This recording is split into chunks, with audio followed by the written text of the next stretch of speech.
എല്ലാവർക്കും നമസ്കാരം. സുജൂസ് ട്രാവലിംഗ് വേൾഡിലേക്ക് സ്വാഗതം. കാശ്മീരിലെ പെഹൽഗാമിലെ ബെത്താബ് വാലിയിലെ അതിമനോഹരമായ കാഴ്ചകൾ കണ്ടതിന് ശേഷം ഞങ്ങൾ പോയത് ആരു വാലിയിലേക്കാണ്. ശനിയാഴ്ച ആയതിനാൽ ധാരാളം ടൂറിസ്റ്റുകൾ വന്നിട്ടുള്ളത് കൊണ്ട് ഗംഭീര ബ്ലോക്കായിരുന്നു. അതുകൊണ്ട് തന്നെ ആരു വാലിയിലേക്ക് എത്താൻ പറ്റുമോ എന്നുള്ള ആശങ്കയും ഉണ്ടായിരുന്നു. ബെത്താബ് വാലിയിൽ നിന്നും ഏകദേശം 20 കിലോമീറ്ററോളം ദൂരമുണ്ടായിരുന്ന ആരു വാലി ചരിത്രപരമായി ഒരു ഇടയ ഗ്രാമവുമായിരുന്നു. ആരു വാലിയെക്കുറിച്ച് ഒരു കഥ പറയാം. 20-ാം നൂറ്റാണ്ടിൻ്റെ തുടക്കത്തിൽ ഇന്ത്യയിലെ ഉഷ്ണതരംഗങ്ങളിൽ നിന്ന് രക്ഷപ്പെടാൻ ബ്രിട്ടീഷ് ഭരണാധികാരികൾ തണുത്ത കാലാവസ്ഥയുള്ള സ്ഥലങ്ങൾ തേടിപ്പിടിച്ചതാണ് ഇങ്ങനെ ഒരു താഴ്വര വിനോദസഞ്ചാര കേന്ദ്രമായി ശ്രദ്ധിക്കാൻ തുടങ്ങിയത്. ഡോഗ്ര ഭരണകാലത്ത് 1945-ൽ ഈ പ്രദേശത്തെ ഒരു ഗെയിം റിസർവ്, അതായത് കൂട്ടിലിടാത്ത മൃഗസംരക്ഷണ കേന്ദ്രമായി പ്രഖ്യാപിച്ചു. പിന്നീട് 1981-ൽ ആരു വൈൽഡ് ലൈഫ് സാങ്ച്വറിയായി ഉയർത്തപ്പെടുകയും ചെയ്തു. പ്രശസ്തമായ കോലാഹോയ് ഹിമാനി, ടാർസർ തടാകം, മാർസാർ തടാകം എന്നിവിടങ്ങളിലേക്ക് പോകുന്ന സാഹസിക സഞ്ചാരികളുടെ പ്രധാന ബേസ് ക്യാമ്പുമാണ് ആരു വാലി. എവിടെയൊക്കെ ഒരു ദിവസം താമസിച്ച് കണ്ടുവരേണ്ടതാണ്.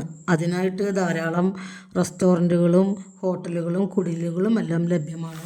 വരുന്ന വഴിക്ക് റോഡരികിൽ നിറയെ ഹോട്ടലും അലങ്കാരങ്ങളും എല്ലാം കണ്ടിരുന്നു. ആരു താഴ്വരയ്ക്ക് ചുറ്റും ഏകദേശം 20ഓളം ആൽപൈൻ തടാകങ്ങളും കൊടുമുടികളും പുൽമേടുകളും ഉള്ള ഇവിടെ കനത്ത മഞ്ഞുവീഴ്ചയുള്ള സമയത്ത് സ്കീയിങ്ങും ഹെലി സ്കീയിങ്ങും പരിശീലിക്കപ്പെടുന്നുമുണ്ട്. ലിഡർ നദിയിൽ ഗ്രൗട്ട് മീൻ പിടിക്കൽ, ട്രക്കിംഗ്, ഹൈക്കിംഗ്, കുതിരസവാരി, ഫോട്ടോഗ്രാഫി എന്നിവയാണ് മറ്റ് വിനോദസഞ്ചാര പ്രവർത്തനങ്ങൾ.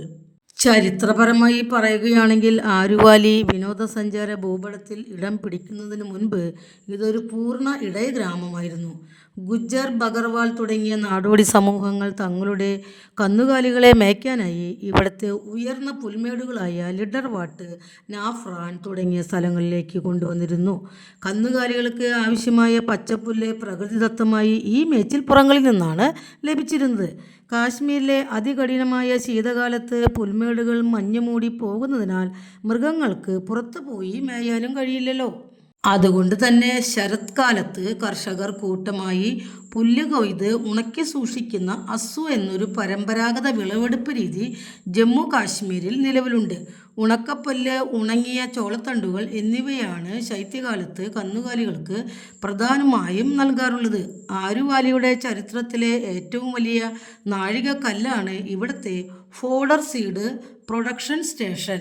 കാശ്മീരിലെ കന്നുകാലികൾക്ക് ഗുണമേന്മയുള്ള ആഹാരം ഉറപ്പാക്കുന്നതിനായി സർക്കാർ സ്ഥാപിച്ച ഏറ്റവും വലിയ കേന്ദ്രവുമാണ് ഇത്.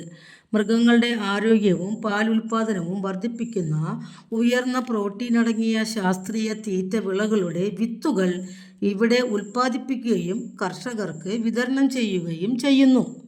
ആരു വാലിയിൽ ഞങ്ങൾ എത്തുമ്പോൾ ഏതാണ്ട് സന്ധ്യയും ആകാറായിട്ടുണ്ടായിരുന്നു. അതുപോലെ തന്നെ ചെറിയ ചാറ്റൽ മഴയും ഉണ്ടായിരുന്നു. പഹൽഗാമിലെ ഈ 3 താഴ്വരകളും കണ്ടതിന് ശേഷം ശ്രീനഗറിലേക്ക് തിരിച്ചു പോകാം എന്നാണ് വിചാരിച്ചിരുന്നത്.